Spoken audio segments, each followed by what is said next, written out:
Ontario கனடாவின் கூட்டாட்சி அரசு புதிய சேவை தரநிலையை அறிவித்துள்ளது. இதன்படி 2026 ஏப்ரல் 1 முதல் முழுமையான கடவுச்சீட்டு விண்ணப்பங்கள் 30 வேலை நாட்களுக்குள் செயலாக்கப்படும்.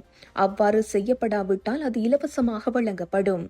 புதிய கொள்கையின் கீழ் சிறப்பு சேவை கனடா மையங்களில் தேவையான அனைத்து ஆவணங்களுடனும் விண்ணப்பிக்கும் நபர்கள் 30 வேலை நாட்களை மீறி செயலாக்கம் தாமதமானால் கடவுச்சீட்டு கட்டணத்தை முழுமையாக திரும்பப் பெறுவார்கள். இது கனேடியர்களை முதன்மையாக கருதும் நடவடிக்கை என்று குடிமக்கள் சேவை அமைச்சர் தெரிவித்துள்ளார். இது கனேடியர்களை முதன்மையாக கருதும் நடவடிக்கை என்று குடிமக்கள் சேவைகள் அமைச்சர் தெரிவித்துள்ளார்.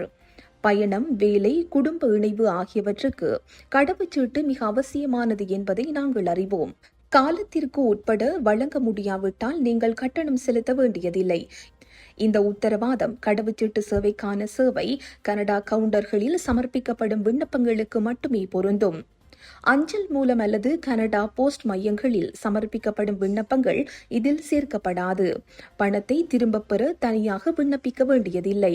30 வேலை நாள் கால வரம்பை மீறியவுடன் கட்டணம் தானாகவே முதலில் செலுத்திய முறையிலேயே திரும்பி வழங்கப்படும். விண்ணப்பம் முழுமையானதாக ஏற்கப்பட்ட பின்பே 30 நாள் கணக்கெடுப்பு தொடங்கும். கையொப்பம் இல்லாமை, தவறான உத்தரவாததாரர் தகவல் அல்லது தவறான புகைப்படங்கள் இருந்தால் அவை சரி செய்யப்படும் வரை கால வரம்பு நிறுத்தப்படும். இந்த நடவடிக்கை 2022 ஆண்டில் ஏற்பட்ட கடுமையான தாமதம், பின்னடைவு காரணமாக பாதிக்கப்பட்ட நம்பிக்கையை மீண்டும் உருவாக்கும் நோக்கில் எடுக்கப்பட்டுள்ளது. இந்த புதிய தரநிலை 2026 ஆண்டின் பயண உச்சகட்டத்தை முன்னிட்டு கனடா தங்களின் பணியாளர்களை அதிகரித்து செயல்முறைகளை மேம்படுத்துவதற்கான காலத்தை வழங்கும் வகையில் ஒரு ஆண்டிற்குள் அமுலுக்கு வரும்.